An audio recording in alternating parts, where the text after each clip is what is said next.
Hello student, you are the most welcome in the J classes Meerut. My name is Govind Saini. Student, जैसे कि आप सब लोग जानते हैं, हमारे बीटेक थर्ड सेमेस्टर का थर्मोडायनेमिक का सब्जेक्ट चल रहा है और जिसमें हमारी यूनिट चल रही है थर्ड। और यूनिट थर्ड का नाम है second law of the thermodynamic. और आज हम डिस्कस करने वाले हैं प्रॉब्लम्स के बारे में। ठीक है, प्रॉब्लम्स को सोल्व करेंगे जो हमने लास्ट क्लास में डिस्कस किया था कार्नोट साइकिल के बारे में, और दूसरा हमने डिस्कस किया था कि टेम्परेचर स्केल क्या होता है, और उसी के बेस पे हम अपने क्वेश्चंस को सोल्व करेंगे। देखते हैं अपने क्वेश्चंस। ठीक है, तो स्टूडेंट मैं आपको बता दूं कि पेपर में सबसे ज्यादा आपको प्रॉब्लम ही पूछी जाती है, क्वेश्चंस पूछे जाते हैं। तो आज सबसे ज्यादा आपको जो प्रैक्टिस करनी है वो आपको करनी है क्वेश्चंस की। ठीक है, चलो बढ़ते हैं। हर क्वेश्चन को मतलब पढ़ के उसको सोल्व करेंगे। तो कोई भी क्वेश्चन आता है, कोई भी क्वेश्चन को आने से पहले आपको उसको पढ़ना है 2 बार कि आखिरकार उस क्वेश्चन में पूछा क्या गया है। ठीक है, तो बढ़ते हैं क्वेश्चन की तरफ। कह रहा है कि क्वेश्चन में determine the heat to be supplied to a Carnot engine operating between 400 degree Celsius and 15 degree Celsius and producing 200 kilojoule of work. तो in this question you have seen it has a Carnot engine. Okay, तो question में क्या दिया है? Carnot engine दिया गया है। So student, आप लोग जानते हैं कार्नोट इंजन के बारे में कि कार्नोट इंजन कैसा होता है। ठीक है, तो मान लीजिए मैंने एक इस टाइप का इसका सिमेटिक डायग्राम बना देता हूं कार्नोट इंजन का, कि कार्नोट इंजन जो होता है कैसे वर्क करता है। ठीक है, तो कार्नोट इंजन, देखो कार्नोट इंजन मैंने आपको बताया था कि कार्नोट इंजन क्या होता है। तो it is similar of the heat engine, but in this engine they it give the 100% efficiency. Okay, but it is not a possible for any device, any system. ठीक है, तो कार्नोट इंजन के बारे में मैंने कल आपको बताया था कि कार्नोट इंजन क्या होता है कि 100% इफिशियंसी देता है, बट ऐसा 100% इफिशियंसी देना किसी भी सिस्टम के लिए, किसी भी डिवाइस के लिए इम्पॉसिबल नहीं है। तो स्टूडेंट यहाँ पे बात करते हैं किसकी? एक हीट इंजन के बारे में। तो हीट इंजन क्या करता है कि एक उसमें सोर्स होता है, तो सोर्स से क्या कर लेता है? वो हीट लेता है और वहां पे हीट को कन्वर्ट करता है किसमें? वर्क में। और वर्क में कन्वर्ट करने के बाद वहां पे वो किसको क्या करता है? एक हीट देता है किसको? सिंक को। तो मैं यहाँ पे बात करूंगा सोर्स की। तो this is the source that has the temperature of T1। This is the temperature of T1 and after that he will reject the heat of Q1। ये क्या कर रहा है? हमारी जो हीट है Q1 वो रिजेक्ट कर रहा है, और कार्नोट इंजन क्या कर रहा है? उसको वर्क में कन्वर्ट कर रहा है। और वर्क में कन्वर्ट करने के बाद मैंने आपको बताया था कि हमारा कोई भी सिस्टम होता है तो उसमें कुछ ना कुछ हीट हमारे सिस्टम मतलब सराउंडिंग की तरफ जाती है। तो मैंने मान लिया जो हमारी हीट जा रही है दैट इज द Q2, और कहां पर जा रही है? सिंक में जा रही है। और सिंक का टेम्परेचर कितना हो जाएगा? T2 हो जाएगा। T2 हमारा टेम्परेचर हो जाएगा। तो अब देखते हैं कि क्वेश्चन में हमारी क्या क्या वैल्यू दी हुई है, उनको लिख लेते हैं। ठीक है, तो गिवन में सबसे पहले लिखते हैं कि हमारी गिवन में कौन कौन सी वैल्यू दे रखी हैं। तो बात करता हूं किसकी? Determine the heat to be supplied. ठीक है, तो determine the heat to be supplied to a Carnot engine, कि हम कार्नोट इंजन को कितना हीट सप्लाई कर रहे हैं वो मुझको निकालना है। तो डेट इज वन Q1 की मुझको वैल्यू को निकालना है। ओके स्टूडेंट, फिर कह रहा है कि इंजन जो है वर्क कर रहा है between 400 degree Celsius and 15 degree Celsius. This is the heat reservoir. Okay, तो यहां पे आपको पता होगा कि हमारा जो सोर्स होता है उसका टेम्परेचर ज्यादा होता है किससे? T2 से। तो यहां पे आपको देखना है कि T1 क्या होगा। तो T1 की वैल्यू हमारी स्टूडेंट कितनी होगी? That is the 400 degree Celsius. 400 degree Celsius. और यहाँ पे T2 की वैल्यू कितनी हो जाएगी हमारी? 15 डिग्री सेल्सियस। 15 degree Celsius. फिर कह रहा है कि and produce 200 kilo joule of work. जो हमको वर्क प्रोड्यूस कर रहा है उसकी वैल्यू हमारी कितनी दे रखी है स्टूडेंट? हमारी वैल्यू दे रखी है 200 किलो जूल। तो इतना सब कुछ हमारे क्वेश्चन में दे रखा है, इतना सब कुछ क्वेश्चन में दे रखा है, और आपको क्वेश्चन से देख के ही इतना सब कुछ लिखना है। ठीक है, चलो बढ़ते हैं आगे की तरफ। अब इसमें हमको क्या निकालना है कि हमारा जो सोर्स है वो कितना हीट हमको रिजेक्ट कर रहा है, उसकी वैल्यू को निकालना है। वो हमको पूछ रहा है कि इतना कितना हीट वो रिजेक्ट कर रहा है, उसकी वैल्यू को निकालना है। सो स्टूडेंट, यहाँ पे क्वेश्चन की तरफ आगे बढ़ते हैं तो कैसे निकालेंगे। सो स्टूडेंट, आप लोग जानते हैं कल मैंने आपको बताया था बाय थर्मोडायनेमिक स्केल के अकॉर्डिंग, बाय थर्मोडायनेमिक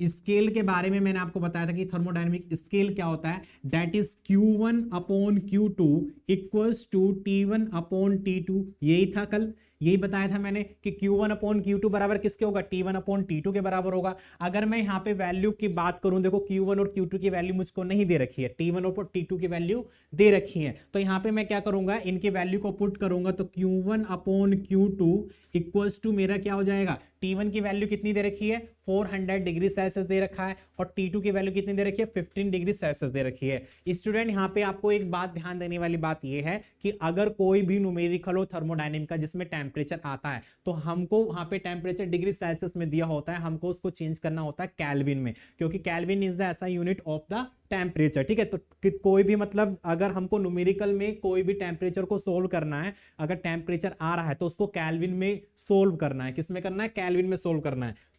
तो यहां पे बात करेंगे, अगर मैं T1 बराबर मेरा 400 डिग्री सेल्सियस दे रखा है, तो उसको मैं चेंज करूंगा किसमें, केल्विन में। तो केल्विन में चेंज करने के लिए इसमें 273 ऐड कर देते हैं, 273 ऐड कर देते हो तो वैल्यू कितनी आती है वो लिखेंगे यहाँ पे। तो कितना हो जाएगा, ये हो जाएगा 673 केल्विन हो जाएगा। ओके, यहाँ पे T2 हमारा कितना दे रखा है, 15 डिग्री सेल्सियस दे रखा है। यहाँ पे 15 प्लस 273 करेंगे तो डेट विल बी, तो कितना आएगा, 5 और 3 हमारे 8 हो जाएंगे, 7 और 1 8 हो जाएगा, ये 2, तो 288 केल्विन हो जाएगा। कितना हो जाएगा, 288 केल्विन। ठीक है, 288 केल्विन। ओके स्टूडेंट, अब यहाँ पे T1 की वैल्यू हमारी कितनी आ जाएगी, 673 अपॉन ये हो जाएगा 288। ठीक है, तो इस तरीके से यहाँ पे अपनी वैल्यू को पुट करेंगे। और यहाँ पे अगर मैं बात करूं किसकी, Q1 की, तो Q1 की वैल्यू हमारी कितनी आ जाएगी यहाँ पर, तो Q1 की वैल्यू आ जाएगी कितनी आएगी, 673 अपॉन 288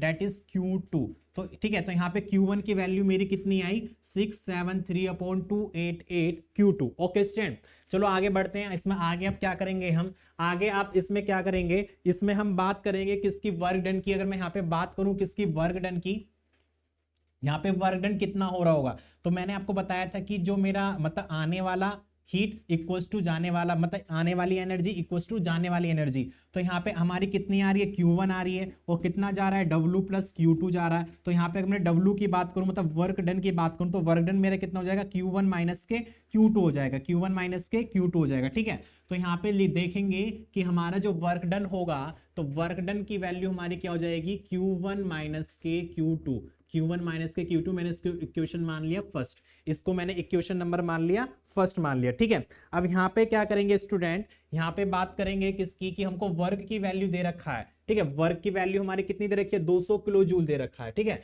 तो यहाँ पे बात करेंगे कि वर्क की वैल्यू कितनी दे रखी है, 200 किलो जूल दे रखी है। ठीक है, Q1 की वैल्यू अभी हमने निकाली थी कि Q1 की वैल्यू कितनी आई थी हमारी, 673 अपॉन 288 Q2, 673।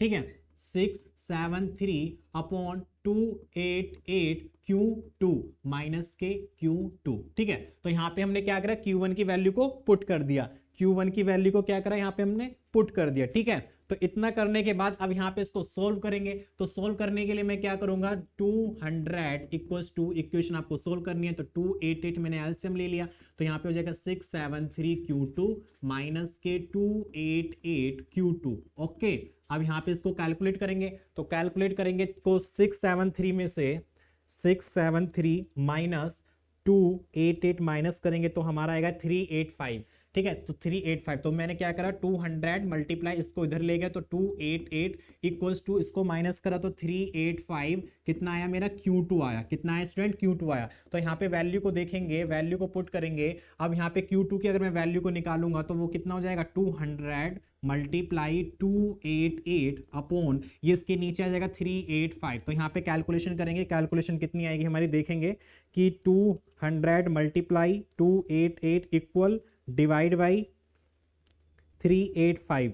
तो यहाँ पे वैल्यू हमारी कितनी है, 149, 149.6, 149.6। ठीक है, तो यहाँ पे हमारा जो वर्क था वो जूल, किलो जूल में, तो यहाँ पे हीट हमारी कितनी में आएगी, किलो जूल में आएगी। कितनी आएगी स्टूडेंट, किलो जूल में आएगी। तो यहाँ पे हमको वैल्यू निकाली थी Q2 की, तो हमने Q2 की वैल्यू निकाली थी कितनी, 149.6। बट हमको वैल्यू निकालनी है कि सोर्स से कितना हीट हमारा आ रहा है। ठीक है, तो सोर्स से कितना हीट हमारा आ रहा है, तो यहाँ पे इक्वेशन थी हमारी W equals to Q1 minus के Q2। तो W की वैल्यू कितनी दे रखी है, 200 दे रखी है। ठीक है, Q1 की वैल्यू हमको निकालनी है, Q1 कितना आया है, Q2 की वैल्यू आ गई 149.6 आ गया। तो यहां से अगर मैं Q1 की वैल्यू को फाइंड आउट करूंगा तो Q1 की वैल्यू हमारी कितनी आएगी 200 प्लस इधर चली जाएगी तो 149.6, क्योंकि ये वाली वैल्यू को मैं इधर ले जाऊंगा तो प्लस की हो जाएगी। अब इसमें क्या करेंगे, इस वैल्यू में प्लस कर देंगे 200 को, तो हमारी वैल्यू आएगी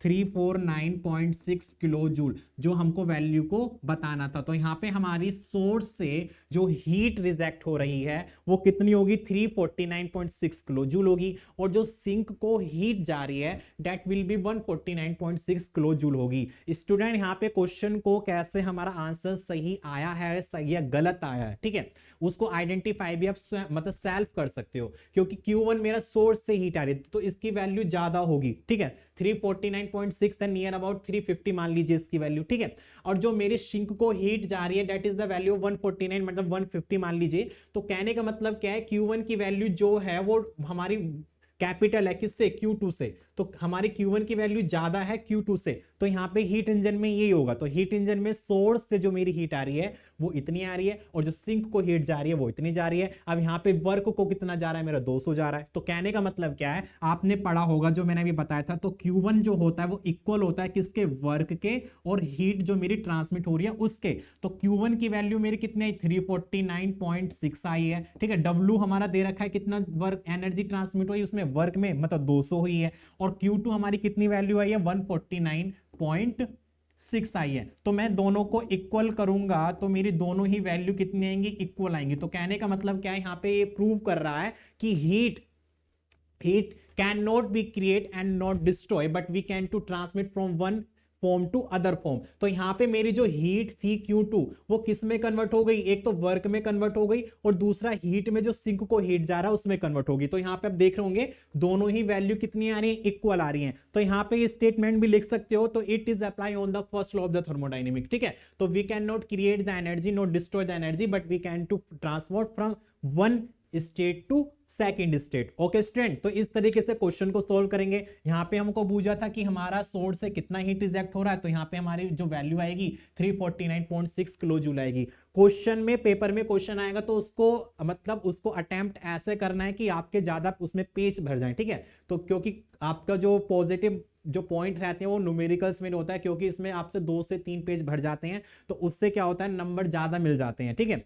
जैसे कि आप थ्योरी लिखते हो तो थ्योरी का क्वेश्चन आपका अगर 7 नंबर का आता है या 10 नंबर का आता है, ठीक है, तो उसमें क्या होता है मैक्सिमम हमको 3 से 4 पेज भरने चाहिए होते हैं। तो 3 से 4 पेज अगर थ्योरी में भरोगे तो वो भी उसमें पूरे नंबर नहीं मिल पाते हैं। तो इसमें क्या होता है, इसमें एक तो पेज भी आपके भरेंगे, दूसरा आपका आंसर बिल्कुल सही आ गया तो पूरे के पूरे नंबर मिलेंगे। अगर 10 नंबर का क्वेश्चन है तो पूरे के पूरे 10 मतलब नंबर आपको मिलेंगे, ठीक है। तो इसमें ये नहीं होता है कि आपका अगर आंसर गलत आ गया, नियर अबाउट मान लीजिए 349 है, नियर अबाउट आ गया 345 आ गया या 340 आ गया तो चल जाता है, क्योंकि वहां पे स्टेप मार्किंग होती है। आप पीछे का जितना भी आपने कैलकुलेशन कराया, गिवन में जो जो वैल्यू आपको दे रखी है वो आप लिख के आओगे, तो वहां पे स्टेप मार्क्स आपको मिल जाएंगे। नियर अबाउट 10 में से आपको 7 मिल जाएंगे, 5 मिल जाएंगे, ठीक है, 8 मिल जाएंगे।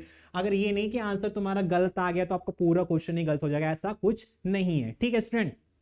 तो ट्राई करना है कि आपको न्यूमेरिकल ज्यादा, आपको जो क्वेश्चन है न्यूमेरिकल है उनको ज्यादा आपको अटेम्प्ट करना है, ठीक है। चलो क्वेश्चन की तरफ बढ़ते हैं। नेक्स्ट क्वेश्चन हमारा पूछा गया है कि नेक्स्ट क्वेश्चन क्या है, कह रहा है कि ए रेफ्रिजरेटर ऑपरेट्स। अब की बार क्या है, रेफ्रिजरेटर है। पहले मैंने कार्नोट इंजन के बारे में बताया था, कार्नोट इंजन कैसे वर्क कर रहा है। अब रेफ्रिजरेटर क्या होता है, तो रेफ्रिजरेटर भी आपको पता है जो क्या करता है, अपने मतलब एटमॉस्फेयर से बिलो टेम्परेचर को मेंटेन करके रखता है, ठीक है। तो इसमें क्या होता है, a refrigerator operate on reverse Carnot cycle. एक रेफ्रिजरेटर है जो ऑपरेट कर रहा है किसको, रिवर्स कार्नोट साइकिल को। Determine the power required to drive refrigerator. यहां पे हमको डिटरमाइन करना है किसका, पावर, कि हमको रेफ्रिजरेटर को चलाने के लिए कितना पावर की आवश्यकता होगी उसको हमको निकालना है। Between temperature of 42 degree Celsius and 4 degree Celsius. तो यहाँ पे हमारे जो हीट रिजर्वायर हैं वो 2 दे रखे हैं, that is 42 degree Celsius and 4 degree Celsius if heat at the rate of 2 kilojoule per second. अगर यहाँ पे मेरी जो हीट ऑफ रेट है वो 2 kilojoule per second is extracted from the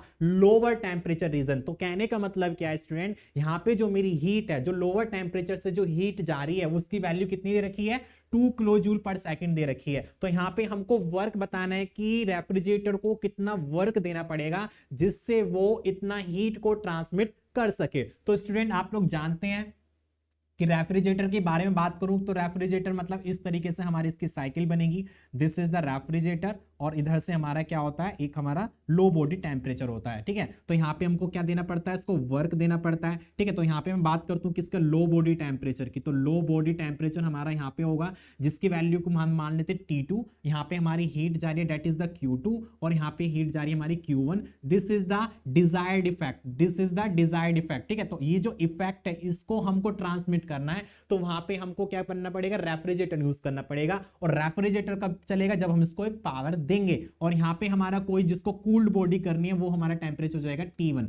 ठीक है, उसका टेम्परेचर कितना हो जाएगा, T1 हो जाएगा। तो यहाँ पे जो T1 का टेम्परेचर होता है डेट विल इक्वल बड़ा होता है किससे, T2 से, क्योंकि जो T2 बॉडी होती है वो ठंडी होती है और ठंडी बॉडी का टेम्परेचर हमारा कम होता है। तो कम टेम्परेचर को मुझे ज्यादा वाली बॉडी टेम्परेचर की तरफ अपना, ज्यादा बॉडी जहाँ पे हमारी बॉडी है उसका टेम्परेचर ज्यादा है वहां पे मुझको मतलब जो हीट है वो ट्रांसमिट करानी है। ओके स्टूडेंट, तो यहाँ पे इस तरीके से साइकिल हमारी किसकी बनेगी, रेफ्रिजरेटर की बनेगी। कि रेफ्रिजरेटर में हम किस तरीके से अपना मतलब जो हीट है उसको ट्रांसमिट कराएंगे। ओके स्टूडेंट, तो देख लेते हैं क्वेश्चन में क्या क्या दे रखा है, गिवन में लिख लेते हैं, गिवन में हमारी वैल्यू क्या क्या दे रखी है। तो कह रहा है कि refrigerator operate on reverse Carnot cycle, determine the power required. हमको वर्क की आवश्यकता है कि कितना वर्क हमको निकालना है, that will be determine of the work done. After that refrigerator between temperature, यहाँ पे टेम्परेचर देखो 42 डिग्री सेल्सियस है, तो यहाँ पे क्या होगा, इसका टेम्परेचर कितना होगा, 42 डिग्री सेल्सियस होगा और इसका टेम्परेचर कितना होगा, 4 डिग्री सेल्सियस होगा। कितना होगा,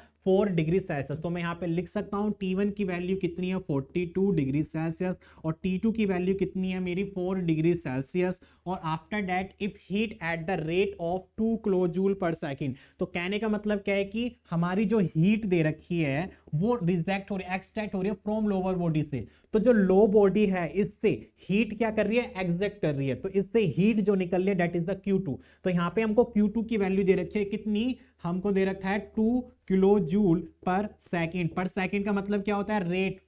ठीक है, मतलब हीट फ्लो रेट। ठीक है, फ्लो रेट हो रहा है कितना, कितने सेकंड में कितना हीट मेरा यहाँ पे फ्लो कर रहा है। तो सबसे पहले क्या करेंगे, T1 को मतलब डिग्री सेल्सियस है इसको केल्विन में चेंज करेंगे। तो 42 प्लस 273 और ये हो जाएगा 4 प्लस 273 इक्वल्स टू, तो यहाँ पे वैल्यू करेंगे 2 3 कितना हो जाएगा, 5 हो जाएगा, 7 4 11 हो जाएगा, ये हो जाएगा 315 केल्विन और ये हमारा हो जाएगा 4 3 7 7 और 2 277 केल्विन। तो इस तरीके से हमारा यहाँ पे वैल्यू निकल के आएगी 315 केल्विन, T1 की वैल्यू निकल के आएगी और T2 की वैल्यू निकलेगी 277 केल्विन और यहाँ पे Q2 की वैल्यू आपको दे रखी है। ठीक है स्टूडेंट, चलो यहाँ पे हमको क्या निकालना है, वर्क निकालना है कि वर्क को कैसे निकालेंगे। तो student by the thermodynamic scale, by the thermodynamic scale,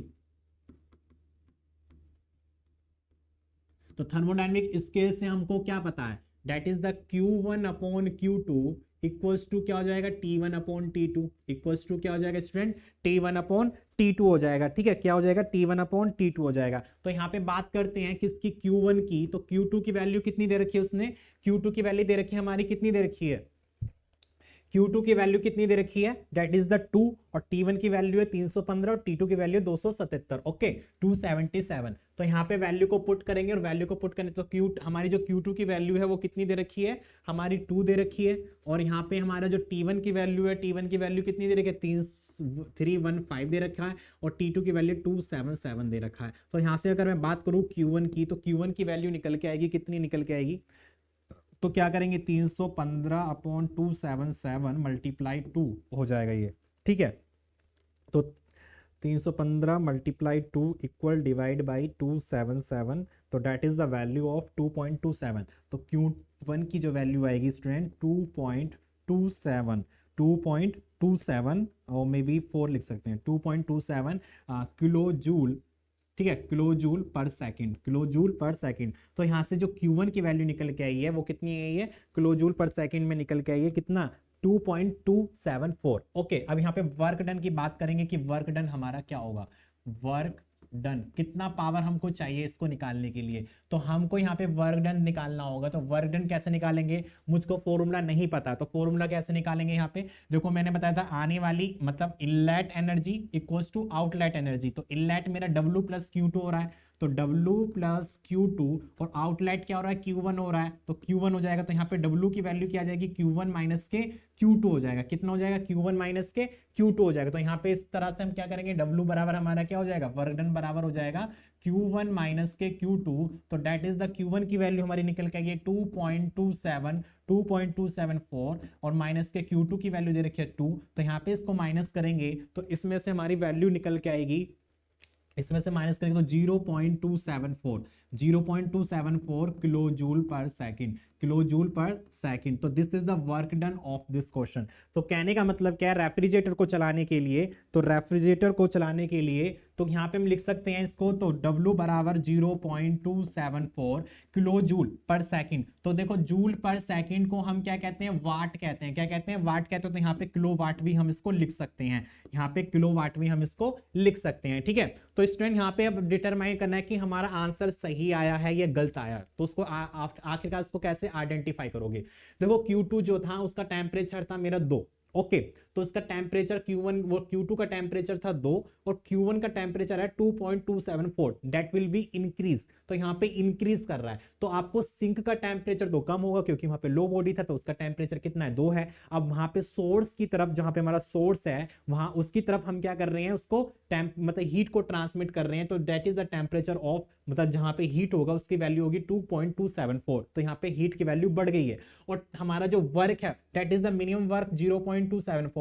अगर मैं इसको और हमारा इसको मतलब Q2 को ऐड करूंगा तो मेरा किसके इक्वल क्या आ जाएगा, वो Q1 के इक्वल आ जाएगा, ठीक है। तो इस तरीके से यहाँ पे क्या करेंगे स्टूडेंट, अपने क्वेश्चन को सोल्व करेंगे, और क्वेश्चन को सोल्व करने के बाद अपना जो आंसर आएगा उसको हम यहाँ से लिख सकते हैं। अब आंसर जो आया है उसको हाईलाइट करके लिख सकते हो, ठीक है। तो इससे क्या होता है कि एग्जामिनर को अच्छे से चमक जाता है कि आंसर इसका कहां पर आया हुआ है। अगर कोई फॉर्मूला लिखा है जैसे कि Q1 upon Q2 equals to T1 upon T2 है, इसको हाईलाइट करके लिख दीजिए, ब्रैकेट के अंदर लिख दीजिए, या फिर इसको ब्लैक पेन से लिख दीजिए, जिससे कि फॉर्मूला उसको अलग ही दिख जाए, ओके। क्योंकि ये सब हमारे पॉजिटिव पॉइंट ही होते हैं कि कैसे अपना पेपर में अच्छे नंबर लेके आने होते हैं, ठीक है। तो अच्छे नंबर लेके आने के लिए एक तो राइटिंग भी अच्छी होनी चाहिए, और लिखने का मेथड भी अच्छा होना चाहिए, और दूसरा वहां पे हमको 2 पेन यूज करने चाहिए, ब्लैक और ब्लू, ओके। कुछ बच्चे होते हैं कि एक ही पेन से सारा ही सब कुछ, क्वेश्चन भी ब्लू से और हमारा आंसर भी ब्लू से, सब कुछ ब्लू से कर देते हैं। तो अच्छा होगा कि आप 2 पेन को यूज करें, ब्लू और ब्लैक, ठीक है। और कोई जो हमारे इंपोर्टेंट जैसे फॉर्मूले हैं या आंसर आया है उसको हाईलाइट करके लिखें, जिससे कि क्या होगा, आपका आंसर मतलब जो क्वेश्चन का आंसर है उसको अच्छे नंबर आपको मिलेंगे, ठीक है। चलो बढ़ते हैं नेक्स्ट क्वेश्चन के बारे में। नेक्स्ट क्वेश्चन क्या है हमारा, this is the next question in your screening. आप सोच रहे होंगे सर इतने बड़े बड़े क्वेश्चंस हैं, अभी तो छोटे छोटे हैं, आगे आने वाले जो क्वेश्चन होंगे बहुत ही बड़े बड़े होंगे, लेकिन आंसर भी उनके छोटे ही होते हैं, इतने बड़े नहीं होते हैं, ठीक है। तो क्वेश्चन में कह रहा है कि ए रिवर्सिबल हीट इंजन, अब की बार क्या है हमारा, रिवर्सिबल हीट इंजन है, that it will can operate between 2 reservoir. यहाँ पे हमारे 2 रिजर्वायर हैं, एक क्या है उसका टेम्परेचर कितना है 8 to 7 डिग्री सेल्सियस है, और दूसरे का हमारा 27 डिग्री सेल्सियस है। फिर कह रहा है कि engine drive a Carnot refrigerator, जो इंजन है वो ड्राइव कर रहा है किसको, एक कारनोट रेफ्रिजरेटर को। तो यहाँ पे इंजन ड्राइव कर रहा है रेफ्रिजरेटर को, ओके। तो क्या होता है कि रेफ्रिजरेटर को हमको वर्क चाहिए होता है बाहर से, तो यहाँ पे इंजन क्या करता है, वर्क देता है। तो इंजन का जो वर्क दे रहा है वो वर्क हम किसको दे रहे हैं, रेफ्रिजरेटर को दे रहे हैं इसको चलाने के लिए। फिर कह रहा है कि maintaining -30 degree Celsius and reject heat to reservoir at 20 degree Celsius. तो यहाँ पे इसका जो टेम्परेचर दे रहा है वो दे रखा है 30 डिग्री सेल्सियस, एंड रिजर्वायर का 27 डिग्री सेल्सियस दे रखा है। Heat input the engine is 2000 kilo joule. अगर वहां पे हमारी जो हीट आ रही है तो कह रहा है कि heat input to the engine, engine में जो हीट इनपुट हो रही है उसकी वैल्यू दे रखी है 2000 kilo joule, and the net work available is 300 kilo joule. और वहां पे जो इंजन हमको वर्क दे रहा है वो नेटवर्क दे रहा है। नेटवर्क का मतलब हमारा, मैं बताऊंगा नेटवर्क मेरा क्या होगा उसके बाद में।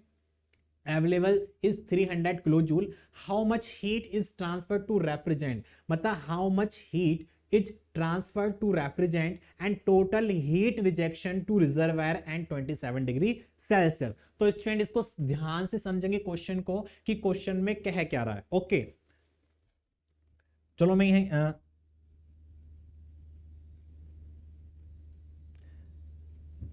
यहाँ एक नेक्स्ट पेज पे बना देते हैं हम। ठीक है, तो नेक्स्ट पेज पे हम बना देते हैं इसको। तो मान लीजिए हमारा एक इस तरीके से, सबसे पहले मैंने मान लिया ये मेरा क्या है, एक हीट इंजन है। ये क्या है, मेरा हीट इंजन है। ठीक है, इसका टेम्परेचर कितना दे रखा है वो मैं बता दूंगा। और यहाँ से हमारा सिंक को जा रहा है, यहाँ से क्या जा रहा है, हमारा सिंक को जा रहा है। तो यहाँ पे हम इसको ऐसे डिटरमाइन कर सकते हैं, कैसे बना सकते हैं। ठीक है, इसको बना सकते हैं हम।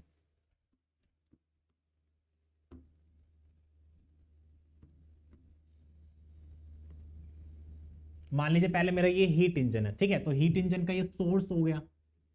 तो सोर्स का टेम्परेचर T1 हो गया। T1 की वैल्यू कितनी है, यहाँ से हमारा क्या आएगा, Q1 आएगा। यहाँ से मुझको क्या मिलेगा, वर्क मिलेगा। और यहाँ से मेरा क्या होगा, Q2 आएगा। और यहाँ पे मेरा सिंक का टेम्परेचर मेरा कितना हो जाएगा student, this is the T2, this is the T2। Okay, फिर कह रहा है कि इसके वर्क से हम क्या चला रहे हैं, एक रेफ्रिजरेटर को चला रहे हैं। और रेफ्रिजरेटर को चलाने के लिए हमको कहाँ से कहाँ चल रहा है उसको बारे में अभी देखेंगे कि हमारा जो रेफ्रिजरेटर है वो कैसे चल रहा है।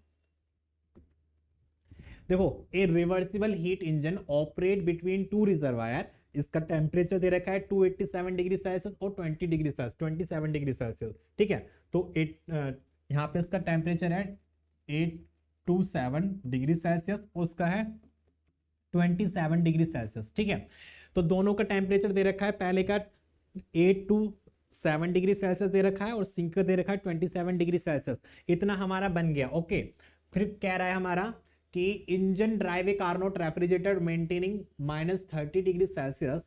ठीक है, तो रेफ्रिजरेटर मेंटेन कर रहा है -30 डिग्री सेल्सियस टेम्परेचर को and reject heat to reservoir at 27 degree Celsius. तो कहने का मतलब वहां से रिजेक्ट कर रहा है हीट को 27 डिग्री सेल्सियस से। तो 27 डिग्री सेल्सियस हमारा जो सिंक था इंजन का, वहां से क्या कर रहा है, हीट को रिजेक्ट कर रहा है। वहां से क्या कर रहा है, हीट को रिजेक्ट कर रहा है। तो -30 degree Celsius and rejecting heat to the reservoir at 27 degree Celsius.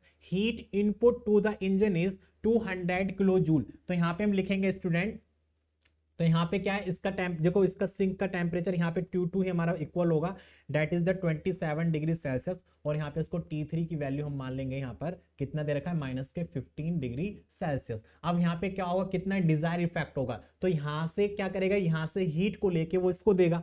तो यहाँ से हीट को लेके इसको देगा, तो यहाँ पे हमारी हीट इस तरीके से आएगी। किस तरीके से आएगी, इस तरीके से आएगी। मान लीजिए यहां से हमारी हीट आई Q3 और हमारा जो सिंक जा रहा है वहां पे उसको इफेक्ट कर रहा है, दैट इज द Q4। मतलब जहां बॉडी को हमको क्या करना है, कूल करना है, वहां पे हमारी हीट कितनी आ रही है, T4 आ रही है। ओके, तो इसको ध्यान से समझना है। पहली बात, इधर एक मेरा पहले एक इंजन है, this is the Carnot engine. यहाँ पे इसका सोर्स दे रखा है, यहाँ पे टेम्परेचर दे रखा है। यहाँ से हमारी हीट आएगी, हीट को कन्वर्ट करेगा वर्क में और कुछ हीट मेरी चली जाएगी सिंक में। तो यहाँ पे सिंक उसको एब्जॉर्ब कर लेगा जिसका temperature 27 degree Celsius.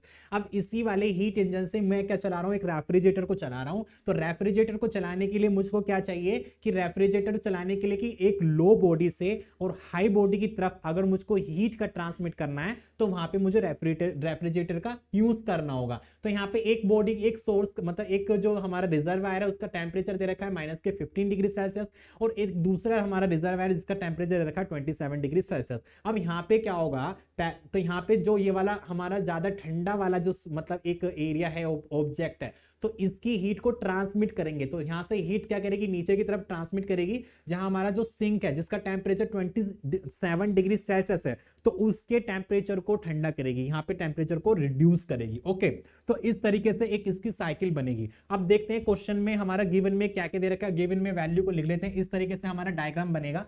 Diagram paper में बना हुआ नहीं आएगा, आपको खुद बनाना पड़ेगा। ठीक है, तो मैं आपको बता रहा हूं, समझा रहा हूं कैसे कैसे डायग्राम को बनाना है। ठीक है, तो इसमें दो हमारे, एक हीट इंजन है, दूसरा रेफ्रिजरेटर है। इस तरीके से डायग्राम बनेगा। और पीछे अभी मैंने जो आपको कल मैंने पढ़ाया था, कल भी मैंने आपको पढ़ाया था कैसे हमारे टेम्परेचर स्केल होता है, कैसे वो वर्क करता है, उसके बारे में मैंने कैसे वो वर्किंग करता है, इस तरीके से सारे मैंने सीरीज में आपको कारनोट साइकिल के बारे में बताया था, सीरीज में कैसे कारनोट साइकिल वर्क करती है, उन सबको मैंने वेरी करके आपको बता दिया था। ठीक है, तो गिवन में देखते हैं गिवन में हमको क्या क्या वैल्यू दे रखी है। तो गिवन में तो बात करता हूं T1 की, तो T1 की वैल्यू दे रखी है हमारी 27 डिग्री सेल्सियस। ठीक है, तो T2 की वैल्यू हमको कितना दे रखा है, 27 डिग्री सेल्सियस दे रखा है। ठीक है, और T3 की मैं वैल्यू करता हूं, T3 हमारा कितना है, that is the 15 degree Celsius. तो यहां पे मैं ये भी लिख सकता हूं भाई T2 मेरा इतना है, तो T3 इसको मान लेता हूं, T4 मैं इसको मान लेता हूं। ठीक है, इसको मान लेते हैं क्योंकि यहाँ पे टेम्परेचर तो हमारा इक्वल ही है।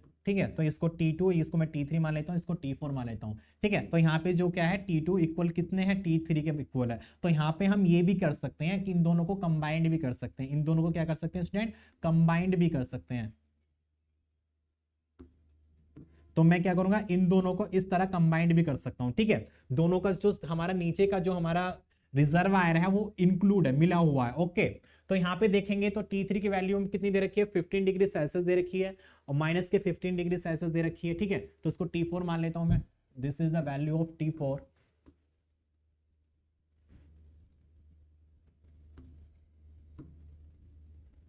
तो this is the value of T4। ठीक है, इसकी वैल्यू हमारी कितनी दे रखी है, T4 दे रखी है। कितनी दे रखी है स्टूडेंट, T4 दे रखी है। या आप इसको ए ही मान लीजिए, T4 T3 रहने दीजिए, इसको पूरे को T2 मान लीजिए, इसको T3 मान लीजिए। ये T3 हो जाएगा और ये हमारा T2 हो जाएगा। ओके स्टूडेंट, इसको इतने मान लीजिए क्योंकि T2 और मतलब T2 और T3 हमारा इक्वल होगा, तो इसको मैंने T2 ही मान रखा है। तो यहाँ पे T2 हो जाएगा, ये हमारा हो जाएगा T3।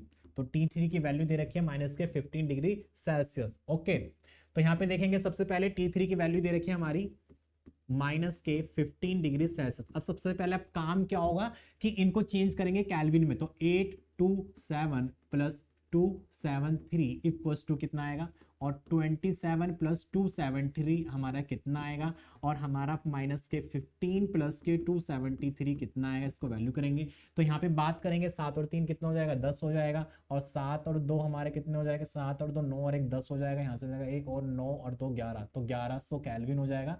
यहाँ पे इसको ऐड करेंगे तो हमारा ये हो जाएगा 300 कैल्विन हो जाएगा। और यहाँ पे इसको हम इसमें से माइनस करेंगे, तो माइनस करेंगे कितना हो जाएगा, ये 273 minus 15 equals to 258, equals to 258 kelvin. Okay,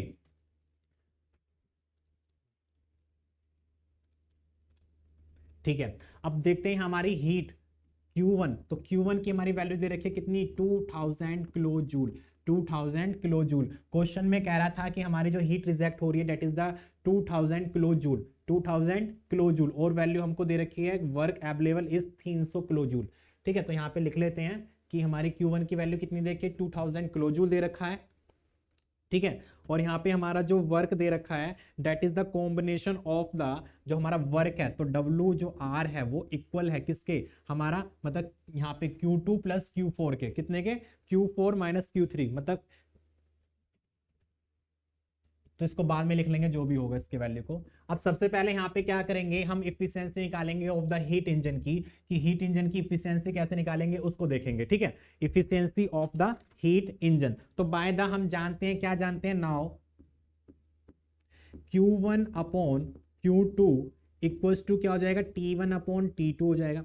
भाई इतना समझ में आ गया, T1 अपॉन T2 हो जाएगा। तो यहाँ पे वैल्यू पुट करेंगे that is the Q1 upon Q2 equals to हमारा क्या हो जाएगा, T1 की वैल्यू दे रखी है हमारी 1100 अपॉन, और T2 की वैल्यू दे रखी है हमारी कितनी, 300। ठीक है, कितनी दे रखी है, 300 दे रखी है। तो यहाँ पे अगर मैं बात करूं किसकी, Q2 की, क्योंकि मुझको Q1 की वैल्यू दे रखी है कितनी, 2000 दे रखा है, तो यहाँ पे Q2 की वैल्यू को फाइंड आउट करूंगा। तो यहाँ पे बात करते हैं किसको, Q2 की वैल्यू को मैं अगर फाइंड आउट करूंगा तो कितना हो जाएगा, तो Q2 हमारा इधर चला जाएगा, Q2 इधर चला जाएगा। तो इसको हम, चलो मैं यहीं पे इसको लिख लेता हूं। तो Q1 की वैल्यू दे रखी है 2000 upon Q2 equals to 1100 upon 300।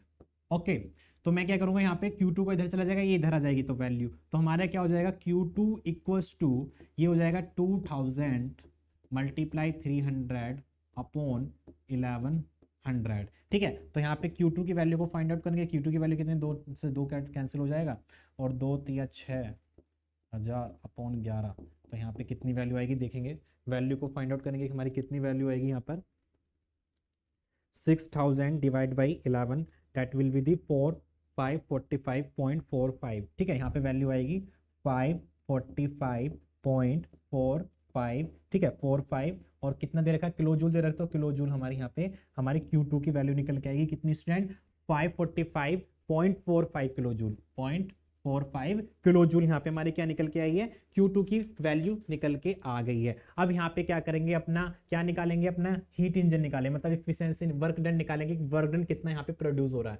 तो अगर मैं बात करता हूँ किसकी वर्क डन की, कि हमारा जो वर्क डन होगा किसका, इंजन का, तो वर्क डन हमारा क्या होगा, एक स्टूडेंट Q1 माइनस के Q2 हो जाएगा, अब मैं बार बार नहीं बता रहा, ठीक है, Q1 माइनस के Q2 होगा, मैक्सिमम से मिनिमम को हम घटाते हैं, तो वर्क डन निकालेंगे, Q1 की वैल्यू हमको कितनी दे रखी है, 2000 दे रखी है, और माइनस के Q2 की हमारी वैल्यू अभी जो निकल के आई है वो कितने है, 545.45। अब इसमें से इसको माइनस करेंगे 2000 में से माइनस करेंगे 545.45, that will be equals to the 1454.55, that is the kilo joule. तो यहाँ पे हमारा जो वर्क डन निकल के आएगा वो कितना आएगा स्टूडेंट, हमारा इतना निकल के आएगा, वर्क डन कितना निकल के आएगा, इतना निकल के आएगा, ठीक है। अब बात करते हैं, इतना एक तो हो गया हमारा हीट इंजन का, अब बात करते हैं किसका, बात करते हैं फॉर द रेफ्रिजरेटर के लिए, ठीक है। नाउ फॉर रेफ्रिजरेटर के लिए,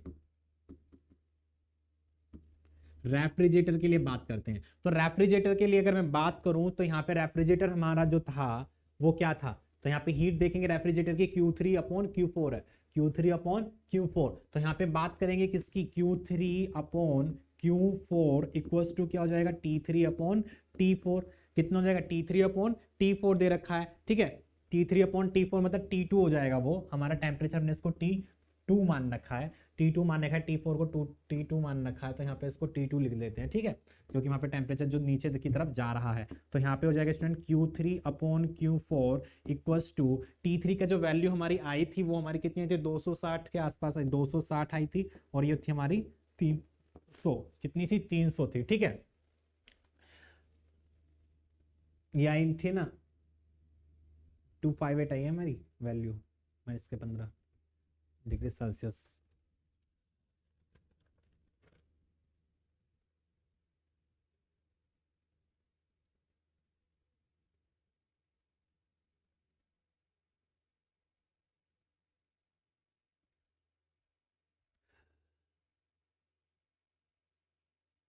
15 नहीं है, सॉरी 13 है, ये 13 है, गलत हो गया सॉरी, तो यहाँ पे इसको 13 कर लेंगे, ठीक है, इसको क्या कर लेंगे स्टूडेंट, 13 कर लेंगे, इसको 13 कर लेंगे, तो माइनस के 13 हो जाएगा ये, और ये कितना हो जाएगा हमारा 260 हो जाएगा। क्वेश्चन को ध्यान से उतारना है, क्वेश्चन को ध्यान से आपको नोट करना है, गलती नहीं होनी चाहिए, तो यहाँ पे 260 हो जाएगा, कितना हो जाएगा ये स्टूडेंट, यहाँ पे 260, तो 260/300, तो यहाँ पे वैल्यू को पुट करेंगे, तो यहाँ पे हमारी जो वैल्यू निकल के आएगी वो हमारी कितनी निकल के आएगी, तो यहाँ पे हम इसको मान लेते हैं, चलो यहाँ पे हम वैल्यू को निकाल लेते हैं, Q3 की वैल्यू हमारे यहाँ पे अगर बात करूँ मैं Q3 की, तो Q3 हमारा जो हो जाएगा वो हो जाएगा 260/300, दैट इज द Q4, तो ये वैल्यू मैं यहाँ पे लिख लेता हूँ, ठीक है, बाद में इसको यूज करेंगे, बाद में इसको क्या करेंगे, यूज करेंगे। तो हम बात करते हैं किसकी, वर्क डन की, तो वर्क डन हमारा क्या होगा, WR, रेफ्रिजरेटर का वर्क कितना होगा, WR इक्वल्स टू क्या होगा, कितना हीट हमारा आ रहा है और कितना हीट हमारा जा रहा है, that is the Q4 minus के Q3, Q4 माइनस के Q3, समझ में आ गया ना क्यों आएगा Q4 माइनस Q3, देखो यहाँ पे वर्क, तो यहाँ पे वर्क जो हो रहा है, वर्क इधर आ रहा है और ये इधर आ रहा है, तो W plus Q3 equals to कितना जा रहा है, Q4 जा रहा है, तो यहाँ पे W की वैल्यू निकालूंगा तो Q4 माइनस के कितना आ जाएगा, Q3 आ जाएगा, ठीक है, तो Q4 माइनस के Q3 आ जाएगा, तो यहाँ पे वैल्यू को पुट करेंगे Q4 माइनस के Q3, तो Q4 की वैल्यू नहीं दे रखी है हमको, Q3 की वैल्यू भी नहीं दे रखी है, और हमको इसका भी वैल्यू नहीं दे रखा है, इसकी भी वैल्यू हमको नहीं दे रखी है, ठीक है।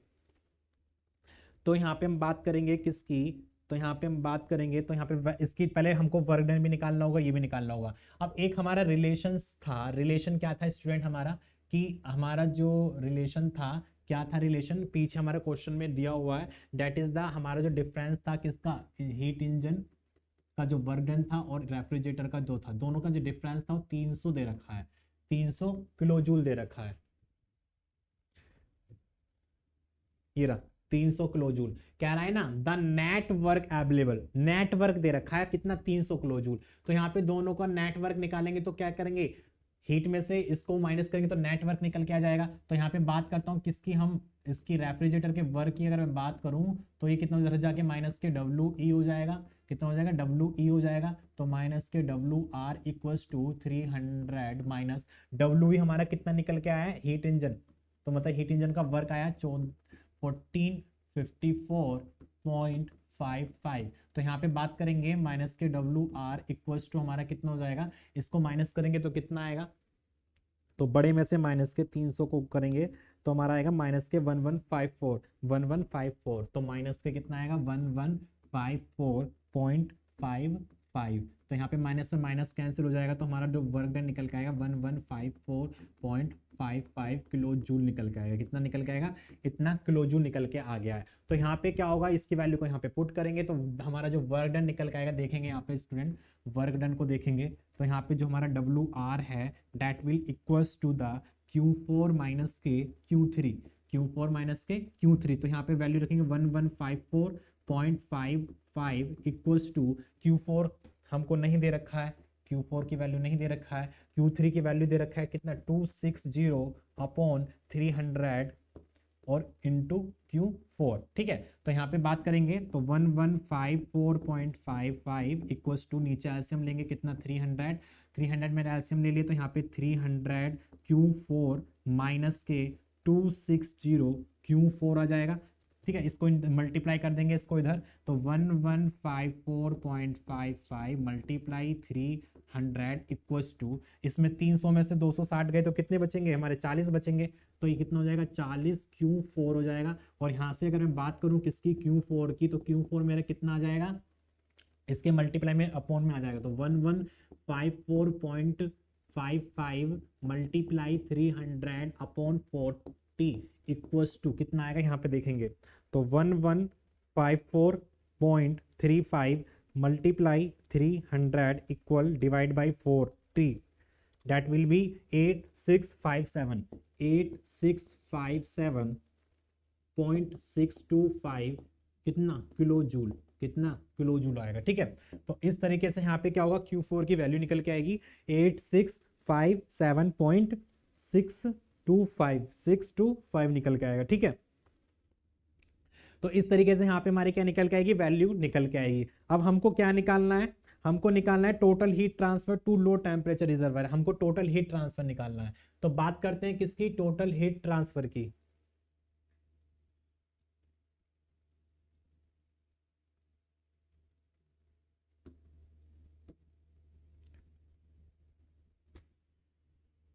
चलो मैं यही निकाल देता हूँ टोटल हीट ट्रांसफर। ठीक है, यहाँ पे निकाल देता हूँ टोटल हीट ट्रांसफर की वैल्यू। ठीक है, यहाँ पे निकालेंगे हम किसकी, total heat transfer to low temperature reservoir. कहने का मतलब क्या है, टोटल हीट ट्रांसफर, चलो मैं लिख देता हूँ total heat transfer to low temperature, मतलब लो टेम्परेचर वाला रिजर्वायर है, वहां पे कितना हीट ट्रांसफर हो रहा है। तो देखेंगे यहाँ पे कितना हीट ट्रांसफर हो रहा है, तो देखेंगे वहां पे कितना हीट ट्रांसफर हो रहा है। देखो यहाँ पे लो रिजर्वायर में कितना हीट हो रहा है, Q2 प्लस Q4 दोनों का हमारा समेशन होगा, Q2 प्लस Q4 का, किसका Q2 प्लस Q4 का समेशन होगा। तो यहाँ पे होगा हमारा टोटल हीट जो होगा Q2 प्लस Q4 का समेशन होगा। और Q2 की वैल्यू हमारी कितनी दे रखी है, Q2 की वैल्यू निकल के आई है स्टूडेंट 545.45 545.45 और Q4 की वैल्यू निकल के आई है 8657.625। तो that will be equals to the, यहाँ पे इक्वल करेंगे तो इक्वल हमारी वैल्यू कितनी आएगी, देखेंगे कि हमारी वैल्यू कितनी आई है 545.45 plus 8657.625 that is the 9203.075 kilo joule. तो ये हमारी हीट निकल के आई है। ठीक है, ये हमारी हीट निकल के आई है टोटल, मतलब जो ट्रांसमिट हमारा हुई है। तो हीट ट्रांसफर टू रेफ्रिजरेंट, मतलब रेफ्रिजरेंट को कितना हीट ट्रांसफर हो रहा है वो हमारी निकल के आई है। ठीक है, रेफ्रिजरेंट को हीट कितना ट्रांसमिट हो रहा है वो निकल के आया हमारा, दिस इज द 8657.625। मतलब heat transfer to the refrigerant, और सारी वैल्यू को हमने निकाल दिया है। तो कहने का मतलब क्या है, क्वेश्चन में हमको बूझा था कि क्वेश्चन में क्या क्या बूझ रहा है। देखो Q2 की वैल्यू की हमारी निकल के आई है हमारी 54, मतलब 545.45 आई है। क्वेश्चन में क्या बूझ रहा है देख लेते हैं। क्वेश्चन में बूझ रहा था कि how much heat is transfer to refrigerant, मतलब रेफ्रिजरेंट कितना हीट ट्रांसमिट करेगा, रेफ्रिजरेंट कितना हीट ट्रांसमिट करेगा। ठीक है, और दूसरा पूछा total heat rejected to reservoir, reservoir को कितना हीट हम रिजेक्ट कर रहे हैं। तो यहाँ पे देखेंगे कि हमारा जो ये वाला जो Q3 है, Q3 की वैल्यू कितनी आई है हमारी, Q3 की वैल्यू कितनी आई है, Q3 की वैल्यू और निकालनी है अभी हमको, ये निकली नहीं है यहाँ से। Q3 की वैल्यू निकालनी, तो Q3 की वैल्यू कितनी आई है यहाँ पे देख लेता हूँ मैं। Q3 की वैल्यू हो जाएगी हमारी Q3 equals to 260 upon 300 multiply Q4 आई है 1154 पॉइंट, सॉरी 8657 है।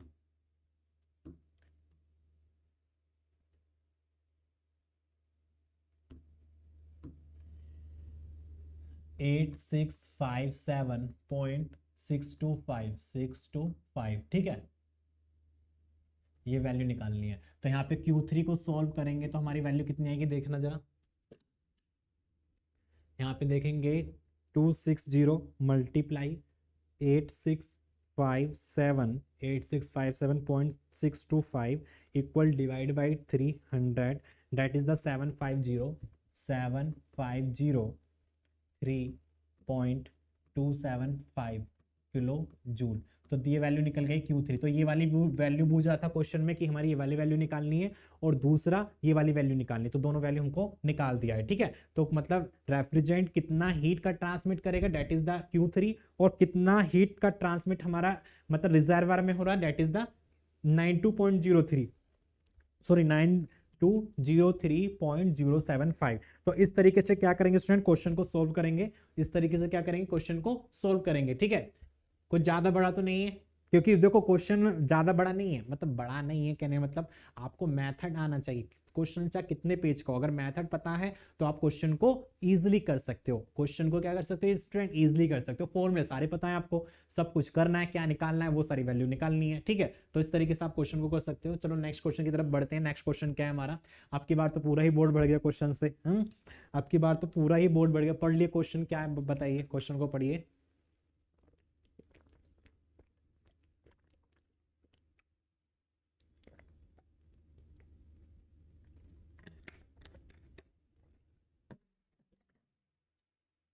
ठीक है, क्वेश्चन में कह रहा है कि ए हीट इंजन ऑपरेटिंग बिटवीन, एक हीट इंजन है वो ऑपरेट कर रहा है बिटवीन टू रिजर्वायर।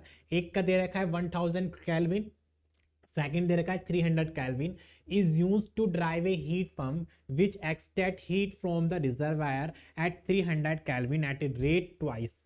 अब यहाँ पे जो कहने का मतलब एक हीट इंजन है वो बिटवीन दो रिजर्वायर के बीच में वर्क कर रहा है 1000 और 3 केल्विन। चलो मैं इसको बना लेता हूँ, पहले इसको बना लेते हैं, धीरे धीरे क्वेश्चन को पढ़ेंगे और धीरे धीरे इसको बनाएंगे। ओके स्टूडेंट,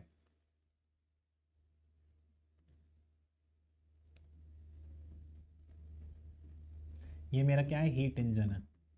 यहाँ पे T1 की वैल्यू दे रखी है, यहाँ पे T2 की वैल्यू दे रखी है, यहाँ पे मेरा Q1 आ जाएगा, यहाँ पे मेरा Q2 आ जाएगा, और यहाँ पे वर्क हमारा मिलेगा। ओके, तो कह रहा है देखो 1000 और नीचे हमारा 300 आ जाएगा। ठीक है, is use to drive a heat pump with exact heat from the reservoir at 300 Kelvin. Okay, a heat engine operating between two reservoir at इतना is used to drive a heat pump। इससे हम क्या कर रहे हैं, heat pump को चला रहे हैं, और which extract heat from the reservoir, वो रिजर्वायर से हीट एक्सट्रैक्ट कर रहा है 300 केल्विन से एट ए रेट ट्वाइस, मतलब ट्वाइस रेट पे कर रहा है। ठीक है, मतलब उससे दुगना कर रहा है, उससे दुगना कर रहा है, किससे दुगना कर रहा है, तो यहाँ पे मैं लिख देता हूँ इसको। तो एक मेरा इधर बनना है, मेरा क्या बना हुआ है यहाँ पे हीट पंप बना हुआ है, और ये चल रहा है इसी से चल रहा है। तो यहाँ पे जो मेरा Q3 होगा that will be equals to, तो मेरा ट्वाइस है किसके, Q2 के, तो दैट इज द Q3 की वैल्यू जो होगी 2Q2 होगी, कितना होगा 2Q2 की, ट्वाइस दे रखा है, ये T2 है और T2 हमारा यही होगा कि दोनों सेम है, यहाँ पे मेरा Q4 होगा और यहाँ पे मेरा मान लीजिए T3 मान लीजिए इसको, ठीक है T3 मान लीजिए, यहाँ पे इसको वर्क दे रहा है, ये इसको वर्क दे रहा है। ओके, क्वेश्चन में फिर पढ़ते हैं क्या कह रहा है कि which extract heat from the reservoir at 300 kelvin at a rate twice what that at which the engine eject, जो इंजन इजेक्ट कर रहा है हीट को उसका ट्वाइस है, उसका दुगना है, ठीक है। If the efficiency of the engine is 40 degree, मतलब 40%, अगर मेरी इंजन की जो एफिशिएंसी दे रखी है वो कितना दे रखा है 40% दे रखा है, और मैक्सिमम पॉसिबल एंड द, ठीक है, ऑफ द मैक्सिमम पॉसिबल दे रखा है, and the COP of the heat pump is the 50% of the maximum possible दे रखा है, what is the temperature, this is the maximum possible दे रखा है, not for the efficiency of the engine, ठीक है। तो एफिशिएंसी ऑफ द इंजन जो आती है वो तो है, तो मैक्सिमम दे रखा है, मैक्सिमम इतना वो एफिशिएंसी दे सकता है हमारा। Okay, of the maximum possible, what is the temperature of the reservoir, reservoir का टेम्परेचर कितना होगा, T2 की वैल्यू मुझको बतानी है, which the what is the temperature of the reservoir to which the heat pump eject heat, मतलब heat pump कितना eject कर रहा है हीट को, ठीक है। वहां पे temperature of the reservoir to, मतलब कर रहा है, जो इजेक्ट वाली हीट है उसको वहां पर दे रहा है, तो उसका टेम्परेचर बताना है मुझको, T3 का टेम्परेचर बताना है, ठीक है। तो ऊपर वाला जो उधर कोने में था, ऊपर वाला इधर जो कोने में था ये वाला, इसका टेम्परेचर मुझको बताना है, इसका टेम्परेचर मुझको बताना है, किसका टेम्परेचर, इसका टेम्परेचर मुझको बताना है, ठीक है। इतनी हीट इसको दे रहा है, इसका टेम्परेचर मुझको बताना है। फिर कह रहा है कि what is the rate of heat ejection from the heat pump, अब उस मुझको रेट भी बताना है, कितना रेट वो हीट को इजेक्ट कर रहा है उसकी वैल्यू को बताना है, of heat supply to the heat engine, और यहाँ पे दे रहा है कि जो हीट सप्लाइड है to the heat engine that is the 500 kilowatt, और हीट इंजन जो कितना मतलब हीट सप्लाई कर रहा है that is the 500 kilowatt, the rate of heat supply to the engine, engine को हम कितना हीट दे रहे हैं दैट इज द Q1 की वैल्यू दे रखी है 50 किलोवाट। ओके स्टूडेंट, चलो यहाँ पे हमारी वैल्यू दे रखी है, इनको वैल्यू को लिखते हैं, आसानी से लिखते हैं इनको, तो कौन कौन सी वैल्यू दे रखी है उन वैल्यू को यहाँ पे क्या करते हैं लिखते हैं। ओके स्टूडेंट, तो ये हो गया हमारा जो T2 का टेम्परेचर है वो कितना दे रखा है, Q1 की वैल्यू दे रखी है हमारी, ठीक है, Q1 की वैल्यू दे रखी है, तो T1 की वैल्यू देख लेते हैं 1000 केल्विन दे रखा है, और T2 का दे रखा है हमारा, T2 की वैल्यू दे रखी है हमारी कितनी 300 केल्विन। तो यहाँ पे लिख लेते हैं पहले कौन कौन सी वैल्यू हमको दे रखी है, T2 की वैल्यू भी कितनी हो जाएगी 300 केल्विन हो जाएगी, इसकी वैल्यू मुझको बताना है। चलो यहाँ पे देखते हैं गिवन में क्या क्या दे रखा है, गिवन में क्या क्या दे रखा है, T1 की वैल्यू दे रखी है, कितनी दे रखी है 1000 केल्विन दे रखा है, T2 की वैल्यू दे रखी है 300 केल्विन दे रखा है, ठीक है 300 केल्विन दे रखा है, और T3 की वैल्यू मुझको फाइंड आउट करनी है, और यहाँ पे Q1 की वैल्यू दे रखी है मुझको, जो हीट दे रखा है वो 50 किलोवाट दे रखा है, 50 किलोवाट, 50 किलोवाट दे रखा है, ठीक है। यहाँ पे मुझको Q3 की वैल्यू को बताना है, Q3 की वैल्यू कितनी होगी इसकी वैल्यू को मुझको फाइंड आउट करना है, और यहाँ पे हमको Q3 की जो वैल्यू दे रखी है वो ट्वाइस दे रखी है Q2 के, तो यहाँ पे Q3 की जो वैल्यू है this is the twice of the Q2, question में दे रखा है कि जो हमारी Q3 है वो कितनी है, वो ट्वाइस है किसके Q2 के, किसके Q2 के, ओके Q2 के ट्वाइस है, तो ये हमको दे रखा है। तो यहाँ पे देखेंगे अब क्वेश्चन को सोल्व करेंगे, तो सबसे पहले हम क्या करेंगे, इफिशियंसी निकालेंगे किसकी, हीट इंजन की, तो हीट इंजन की इफिशियंसी निकालने के लिए हम क्या करेंगे स्टूडेंट, तो इफिशियंसी निकालेंगे किसकी, हीट इंजन की, तो मैक्सिमम, तो यहाँ पे बात करेंगे किसकी, efficiency of the heat engine, तो efficiency of the heat engine हमारा इसने दे रखा है, क्वेश्चन में दे रखा है जो इफिशियंसी है हीट इंजन की दैट इज द 40% है, तो 0.4 हो जाएगा किसके, हीट इंजन के, किसके मैक्सिमम के, this is the maximum value, तो मैक्सिमम के 40% है, 40% है, ओके। तो यहाँ पे अगर मैं बात करूंगा किसकी, हीट पंप के सीओपी की, तो सीओपी जो दे रखा है किसका, हीट पंप का जो सीओपी दे रखा है वो कितना दे रखा है 50% दे रखा है, this is the COP heat pump, this is the maximum, okay. तो क्वेश्चन में हमको ये सब चीजें दे रखा है, ठीक है। अब बात करेंगे किसकी, हम बात करेंगे किसकी, इफिशियंसी की, तो efficiency of the heat engine, efficiency of the heat engine निकालेंगे किसकी, मैक्सिमम हमारी इसकी इफिशियंसी जो होगी मैक्सिमम, तो हमारी कितनी होगी 1 माइनस के T2 अपॉन T1 हो जाएगा, 1 माइनस के T2 अपॉन T1, तो 1 माइनस के T2 की वैल्यू कितनी दे रखी है 300 अपॉन 1000। तो यहाँ पे वैल्यू पुट करेंगे, इफिशियंसी की वैल्यू कितनी आएगी देखेंगे जरा।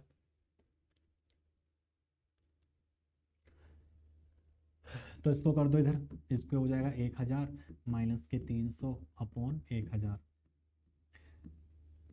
देखो क्वेश्चन को मैं सोल्व इसको एक बार में भी कर सकता हूं, बट मैं आपको करके दिखा रहा हूं कि हम इसको इजीली ऐसे भी कर सकते हैं। बच्चों में क्या होगा कि बच्चों आप करोगे 1 माइनस 300 अपॉन 1000, कैलसी में आपने कुछ गड़बड़ कर दी उल्टी सीधी कैलकुलेशन कर दी, पूरा ही क्वेश्चन गलत चला जाएगा। तो इसलिए अभी आप थोड़ा अपना प्रैक्टिस के अकॉर्डिंग करो, मतलब जैसे आप करते आते हो, इधर एलसीएम ले लिया, एलसीएम लेके इधर होगा तो आप ऑब्वियसली कर सकते हो। तो उसको थोड़ा सोल्व करने की तो कोशिश करो। तो यहाँ पे कितना हो जाएगा हमारा 700 हो जाएगा, ये 1000 हो जाएगा। ठीक है, तो इस तरीके से इफिशियंसी निकालनी। मैं तो क्या करूंगा, मैं तो यहीं पर ही कैलसी से दोबारा इसका सीधा आंसर लिख सकता हूँ डायरेक्ट, पर लेकिन मैं डायरेक्ट नहीं लिख रहा हूँ, आपको समझ में आए कैसा करना होता है। ठीक है, ठीक है। तो यहाँ पे बात करेंगे 700 को अगर मैं डिवाइड करूंगा कितने से 1000 से, तो that is the value of the 0.7, this is the value of the 0.7। यहाँ पे हमारी वैल्यू कितनी है 0.7 में निकल के आई है। ठीक है, तो स्टूडेंट यहाँ पे देखते हैं इसकी efficiency of the heat engine निकालेंगे, तो डेट इज द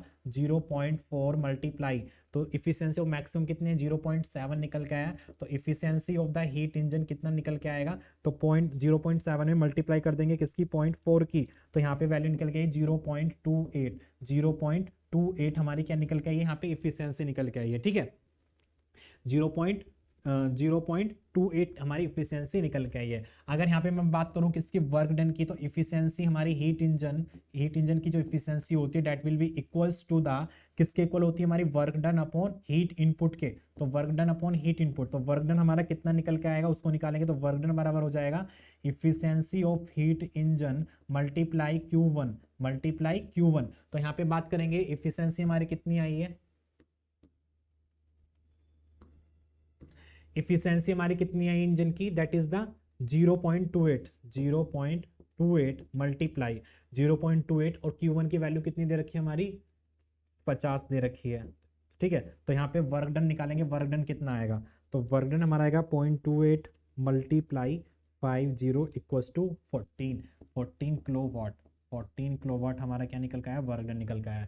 तो हीट इंजन का जो वर्क डन निकल के आएगा वो 14 किलोवाट निकल के आएगा। तो यहाँ पे हीट इंजन को मैंने सोल्व कर दिया है। अब सोल्व करना है आपको हीट पंप के बारे में, हीट पंप के बारे में आपको सोल्व करना है। ठीक है, चलो बात करते हैं हीट पंप के बारे में, हीट पंप को कैसे सोल्व करेंगे। ठीक है, नाउ बात करते हैं किसकी, सीओपी की। ठीक है, तो COP of the heat pump maximum. ठीक है, हीट पंप की हम सीओपी निकालेंगे,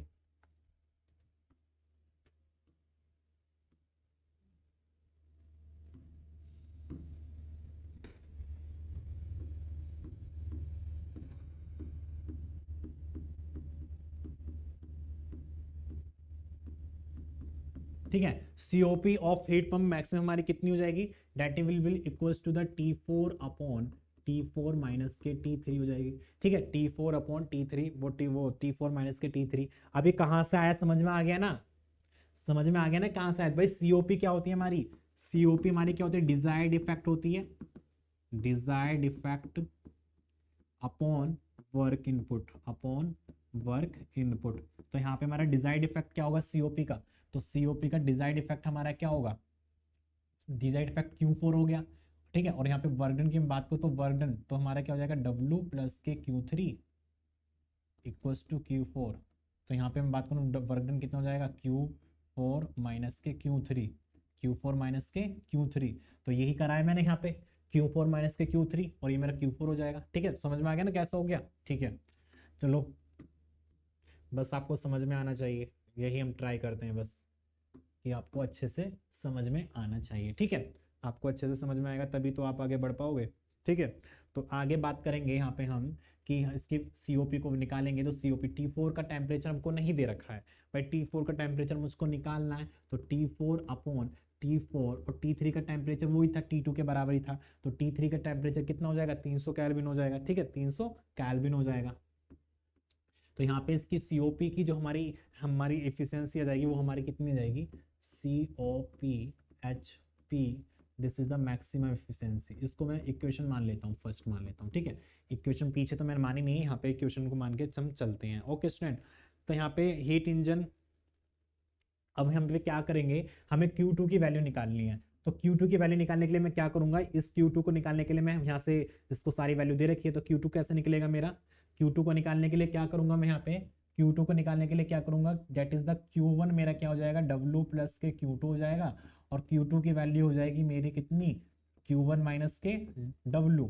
तो Q2 की वैल्यू हो जाएगी मेरी Q1 माइनस के W, तो यहाँ पे Q1 माइनस के W हो जाएगी, तो हम यहाँ पे लिखेंगे Q1 माइनस के W।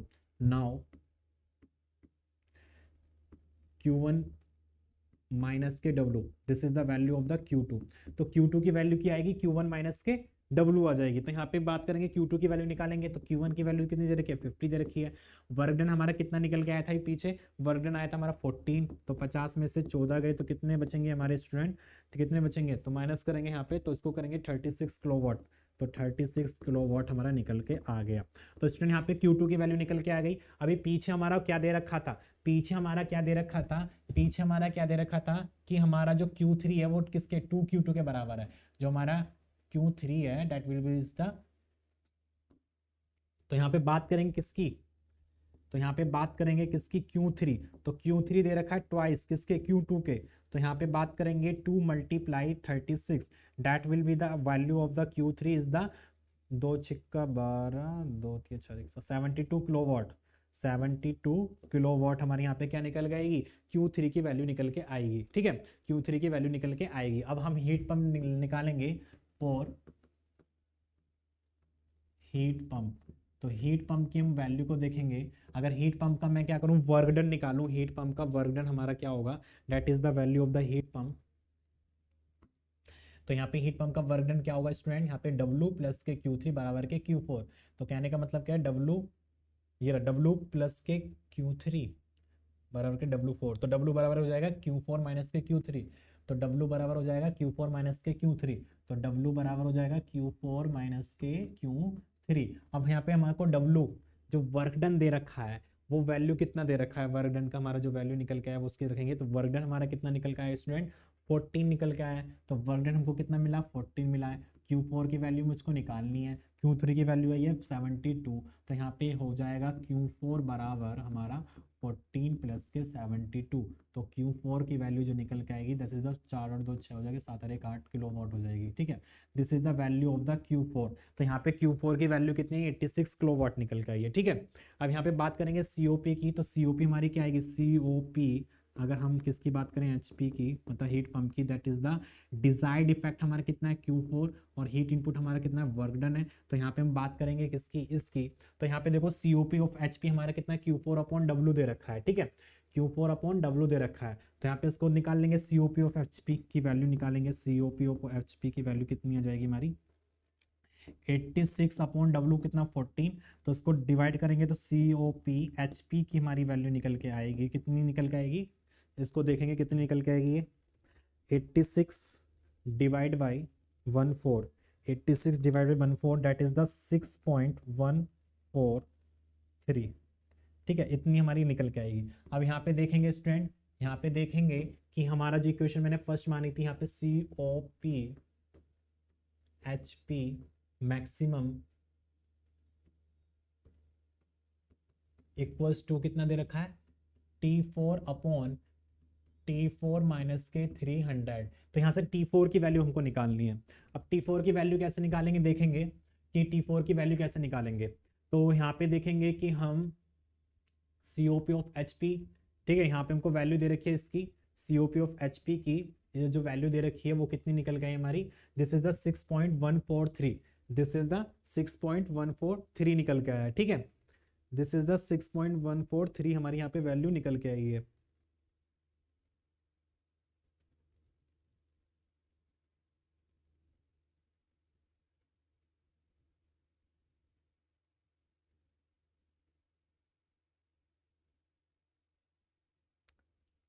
ठीक है, ठीक है। तो पीछे हमारा COP ऑफ मैक्सिमम हमारा कितना था, उसकी वैल्यू को देखते हैं। ये देखो यहाँ पे COP HP बराबर कितना था, 0.5 0.5 COP HP मैक्सिमम आ रहा था, ठीक है। तो यहाँ पे हमारा जो वैल्यू निकल के आई COP HP की निकल के आई है, और इसकी वैल्यू को हम डिवाइड करेंगे 0.5 से, तो COP HP मैक्सिमम की वैल्यू निकल के आएगी। तो यहाँ पे इस क्या करेंगे स्टूडेंट, यहाँ पे इसको डिवाइड करेंगे किससे, कि जो हमारा COP ऑफ HP था वो कितना था हमारा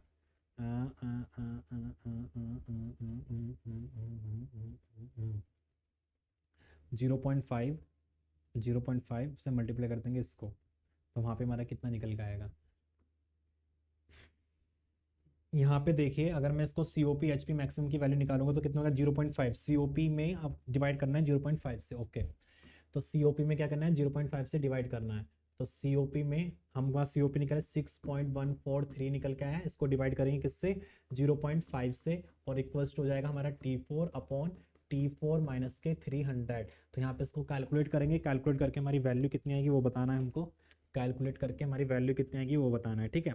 बस COP HP की वैल्यू 6.143 आया है, ठीक है, और हमारा ये वाला जो निकल का है वैल्यू ये थी, और हमने वहाँ पे 0.5 से कर दिया, तो हमारी इसकी वैल्यू निकल के आएगी। तो that is the 6.143 divide by 0.5, that is the value of 112.285 multiply, ठीक है, T4 माइनस के 300 इक्वल्स टू कितना हो जाएगा T4 हो जाएगा, कितना हो जाएगा T4 हो जाएगा, ठीक है। तो यहाँ पे एक बार इसको मल्टीप्लाई करेंगे तो 12.285 T4, ठीक है, माइनस के इसकी मल्टीप्लाई करेंगे कितने 300 से, तो हमारा कितना आएगा 3685.8 इक्वल्स टू T4, ठीक है।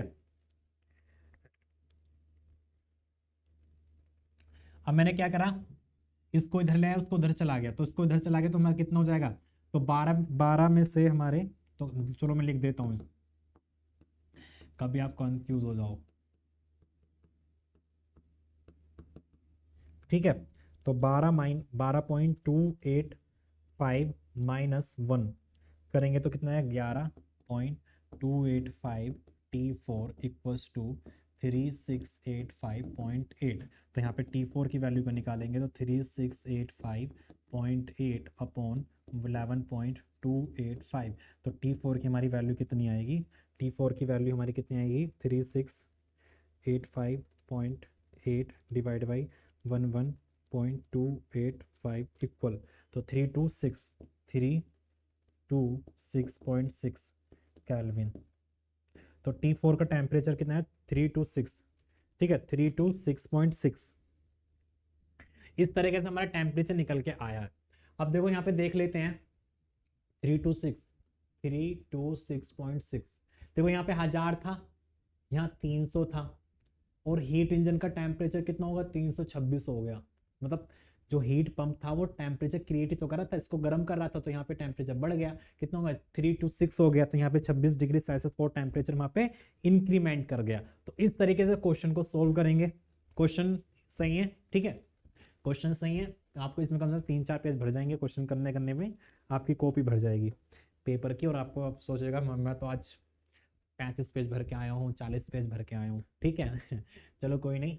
तो इस तरीके से क्वेश्चन को करेंगे। तो क्वेश्चन मतलब आपको अगर बेस समझ में आया ना, अगर बेस समझ में आ गया तो क्वेश्चन आप इजिली सॉल्व कर सकते हो। फॉर्मूले आपको पता ही है, फॉर्मूले कैसे कैसे करना है, हीट पंप की वर्किंग पता है, हीट इंजन की वर्किंग पता है, रेफ्रिजरेटर की वर्किंग पता है, क्वेश्चन को पढ़ना है और क्वेश्चन को करना है। भाई क्वेश्चन मैंने पढ़ के ही तो डायग्राम बनाया, ये डायग्राम बने हुए नहीं आएंगे, डायग्राम आपको बनाने पड़ेंगे, और क्वेश्चन में मतलब क्वेश्चंस के अकॉर्डिंग मैं आपको डायग्राम बनाया, तो इनकी प्रैक्टिस करना है। जो मैं क्वेश्चन करा रहा हूँ ये पेपर में पूछे गए हैं, ठीक है, पेपर में पहले पूछे गए हैं, तो उन्हीं क्वेश्चंस की मैं आपको प्रैक्टिस करा रहा हूँ, तो अच्छे से इन क्वेश्चन की प्रैक्टिस करना, और इसी के जैसे क्वेश्चन आएंगे, वैल्यू चेंज हो सकती है बट मेथड हमारा यही होगा, ठीक है। तो स्टूडेंट इस तरीके के क्वेश्चन को करेंगे। तो स्टूडेंट हमने आज क्वेश्चन करे, उनकी प्रैक्टिस करी, कैसे कैसे हमारे क्वेश्चंस हुए, ठीक है। तो आज की क्लास को हम यहीं पर एंड करते हैं और मिलते हैं नेक्स्ट क्लास में और नए क्वेश्चंस के साथ। अभी और प्रैक्टिस करेंगे, क्योंकि जितना प्रैक्टिस करेंगे उतना ही हमारे लिए प्रॉफिट होगा। Okay student, thank you, all the best. Okay.